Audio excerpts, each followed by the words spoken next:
আমরা অনেক সময় ধর্মগ্রন্থের পরিচিত আয়াতগুলোর একটা সরল অর্থ জেনেই থেমে যাই, কিন্তু এর ভেতরেও যে গভীর অপ্রত্যাশিত অর্থ থাকতে পারে তা কি আমরা ভেবে দেখি? আজ আমরা কোরআনের এমন একটি আয়াত নিয়ে আলোচনা করব যা সাধারণত খাবারের নিষেধাজ্ঞা হিসেবে পরিচিত, কিন্তু এর আড়ালে কি একটি উন্নত সমাজ ব্যবস্থার নীল নকশা লুকিয়ে থাকতে পারে? চলুন সোর্স ম্যাটেরিয়ালের আলোকে এই ভিন্নধর্মী ব্যাখ্যাটা একটু জেনে নেওয়া যাক। এই আয়াতটা তো আমাদের সবারই কম বেশি পরিচিত, তাই না? সাধারণত এটাকে একটা সাধারণ তালিকা হিসেবেই দেখা হয়। মানে কিছু নির্দিষ্ট খাবার যেমন শূকরের মাংস বা রক্ত, এগুলো খাওয়া যাবে না। এটা হলো একটা সরল আর আক্ষরিক ব্যাখ্যা যা যুগ যুগ ধরে চলে আসছে। কিন্তু এখানেই কি এর অর্থের শেষ? কিন্তু এখানেই একটা বড় প্রশ্ন চলে আসে, যা এই সোর্স ম্যাটেরিয়ালে তুলে ধরা হয়েছে। একটু ভাবুন তো, শুধু খাবার দাবারের অভ্যাস বদলানোর মতো একটা ব্যক্তিগত কাজ কি করে শত্রুদের হতাশ করে দিতে পারে? এটা একটা বেশ বড় ধাঁধা, যা আমাদের প্রচলিত ব্যাখ্যার বাইরে গিয়ে চিন্তা করতে বাধ্য করে।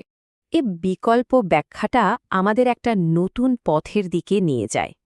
এখানে বলা হচ্ছে এই আয়াতটা শুধু খাবারের একটা তালিকা নয়, বরং এটা একটা সুস্থ আর ন্যায়ভিত্তিক সমাজ গড়ার জন্য রূপক নির্দেশনা।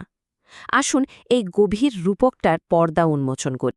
এই ব্যাখ্যার একেবারে কেন্দ্রে আছে হারাম শব্দটা। সাধারণত আমরা হারাম বলতে বুঝি নিষিদ্ধ খাবার, কিন্তু এখানে বলা হচ্ছে এর অর্থ আরও অনেক ব্যাপক। এটা এমন সব কাজ বা সিস্টেমকে বোঝাচ্ছে যা একটা সমাজের জন্য ক্ষতিকর বা ধ্বংসাত্মক। অর্থাৎ ব্যাপারটা ব্যক্তিগত পছন্দের চেয়ে অনেক বড়। এটা একটা সামাজিক সুরক্ষার ধারণা। চলুন তাহলে এক এক করে দেখে নিই এই নিষেধাজ্ঞাগুলোর আড়ালের রূপক অর্থগুলো আসলে কি। প্রথমে আসি রক্ত বা দমের কথায়। আক্ষরিক অর্থে তো এটা খাওয়া নিষেধ, এটা আমরা সবাই জানি, কিন্তু রূপক অর্থে এর মানে দাঁড়াচ্ছে সমাজে রক্তপাত ঘটানো, অর্থাৎ যে কোনো ধরনের সহিংসতা বা হত্যা। দেখুন, এখানে ব্যক্তিগত পছন্দের সীমা ছাড়িয়ে এটাকে একটা সামাজিক অপরাধ হিসেবে দেখা হচ্ছে। এরপর আছে শূকরের মাংস। প্রচলিত অর্থে তো এটা একটা নির্দিষ্ট খাবার, কিন্তু এই বিকল্প ব্যাখ্যায় এটাকে তুলনা করা হচ্ছে এমন সামাজিক সম্পর্কের সাথে যা শুধু নামেই আছে, কাজে নেই। মানে বাইরে থেকে দেখতে খুব মজবুত মনে হলেও ভেতরটা একদম ফাঁপা। ব্যাপারটা ঠিক কেমন? ধরুন, মুখে মুখে আমরা একে অপরকে ভাই বলে দাবি করছি, কিন্তু পাশের বাড়ির ভাইটা যখন না খেয়ে আছে, তখন আমাদের কোনো খবরই থাকছে না বা আমরা পাত্তা দিচ্ছি না। ঠিক এই জিনিসটাকেই বলা হচ্ছে অকার্যকর বন্ধন। এমন সম্পর্ক যেখানে কোনো দায়বদ্ধতা নেই আর যা সমাজের জন্য খুবই ক্ষতিকর। এবার ভাবুন শ্বাসরোধ করে হত্যা করা প্রাণীটার কথা। আক্ষরিক অর্থটা তো পরিষ্কার, কিন্তু রূপক অর্থে এটা এমন একটা সমাজের কথা বলছে যেখানে মানুষ ঠিকমতো শ্বাসই নিতে পারে না। মানে যেখানে ন্যায় বিচার নেই, সুযোগ নেই, আর মানুষ একটা দমবন্ধ করা পরিবেশে বাস করতে বাধ্য হয়। একইভাবে আঘাতে মৃত প্রাণী, এর নিষেধাজ্ঞাটা শুধু একটা পশুকে মারার বিরুদ্ধে না, এটা আসলে যে কোনো ধরনের জবরদস্তির বিরুদ্ধে একটা প্রতীক। এটা যেমন একজন ব্যক্তির ওপর আরেকজনের দমনকে বোঝায়, তেমনি একটা শক্তিশালী দেশ যখন একটা দুর্বল দেশের ওপর জুলুম করে, সেটাও এর আওতায় পড়ে। এতক্ষণ তো আমরা শুধু না বা নিষেধাজ্ঞার কথা শুনলাম। তাহলে প্রশ্ন হলো, এই সব না এর মধ্যে দিয়ে আসলে কোন হ্যাঁবাচক সমাজ ব্যবস্থার কথা বলা হচ্ছে? চলুন সেটাই দেখি। দেখুন, যখন একটা সমাজ এই রূপক নিষেধাজ্ঞাগুলো মেনে চলে, তখন কি দারুণ একটা ব্যবস্থা গড়ে ওঠে। সেখানে কোনো মারামারি, হানাহানি নেই। মানুষের মধ্যে সত্যিকারের একটা টান আছে।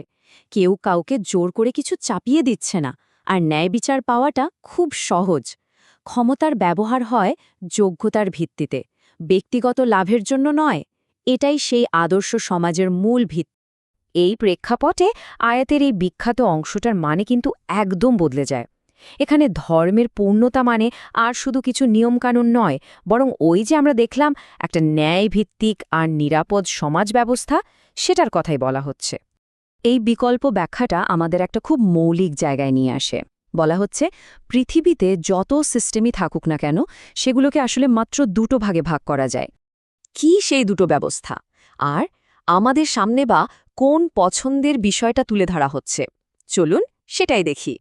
এখানে দুটো ব্যবস্থার মধ্যে পার্থক্যটা খুবই পরিষ্কার।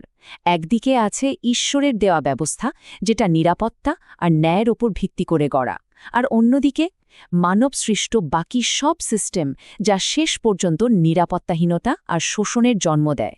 তো পছন্দটা কিন্তু খুবই স্পষ্ট। আর এখানেই আমরা একদম শুরুতে যে ধাঁধাটা নিয়ে কথা বলছিলাম সেটার উত্তর পেয়ে যাই। শত্রুরা কিন্তু খাদ্যাভ্যাস বদলালে হতাশ হবে না, তারা হতাশ হবে তখনই যখন এমন একটা ন্যায়ভিত্তিক সমাজ ব্যবস্থা চালু হয়ে যাবে, কারণ তখন তাদের শোষণ আর নিয়ন্ত্রণের সব পথ বন্ধ হয়ে যাবে। তাহলে এই পুরো আলোচনার শেষে একটা বড় প্রশ্ন থেকেই যায়।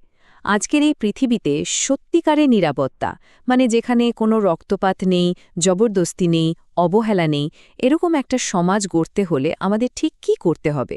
ব্যক্তিগত এবং সামাজিক পর্যায়ে কী ধরনের পরিবর্তন আনতে হবে? এটা কিন্তু আমাদের সবারই ভেবে দেখার বিষয়।